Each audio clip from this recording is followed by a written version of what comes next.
Good morning mga katormo, and for today's video may gagawin na naman tayong shortcut.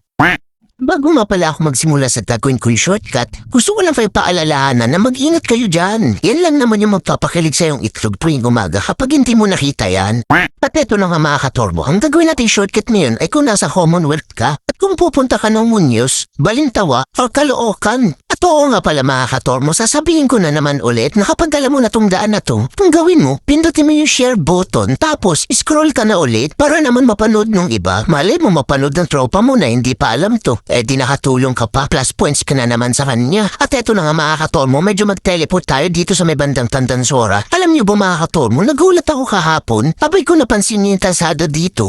Abay naka-regroup na. Akala ko kasi yung bell lang natin yung ginugroup, kasada din pala. Alam niyo ba kung bakit? Siyempre, para yung gulong natin kapit na kapit. Tapos nga pala mga katormo, kayang hahataw pag ganyan yung kalsada. Kasi yung itlog mo, pag hindi makapit sa'yo, baka mahulog ito.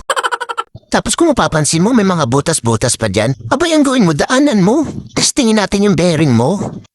At eto mga katormo, ang dami na nating kwento. Kumanan nga pala kayo dito sa may Luzon Avenue. At medyo pabilisin natin yung video. Dire-diretsuin yung halang pala tong Luzon Avenue hanggang sa makarating kayo dito sa may overpass na blue. At dito mga katormo ay kumaliwa kayo sa Congressional Avenue. At pagkaliwa nyo dito mga katormo ay dire-diretsuin nyo ulit itong Congressional Avenue hanggang sa makarating kayo dito sa may crossing ng Visayas Avenue. At pagdating nyo nga pala dito mga katormo, apay syempre antayin mo mag-green bago ka mag-go.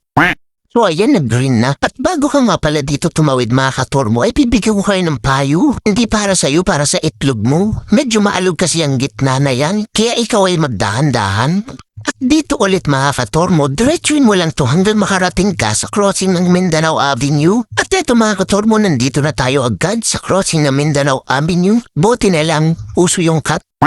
Siyempre, antayin nyo mag-red bago kayo mag-go, ay green pala. Sa amin kasi yung red, go pa rin.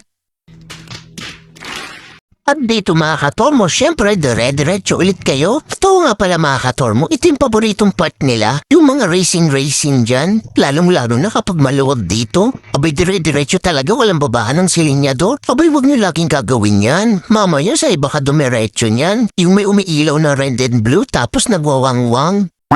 At eto mga katormo, pagdating nyo dito sa may bandang dulo, may matadaanan kayong stoplight. Ang alam ko ito ay Bahay Toro. Oo nga pala, ito na naman yung part na paborito nila. Yung tipong pa nag-green na hataw-hataw na mga potato. Kasi mga katormo, itong daan na to ay siya na namang diretso.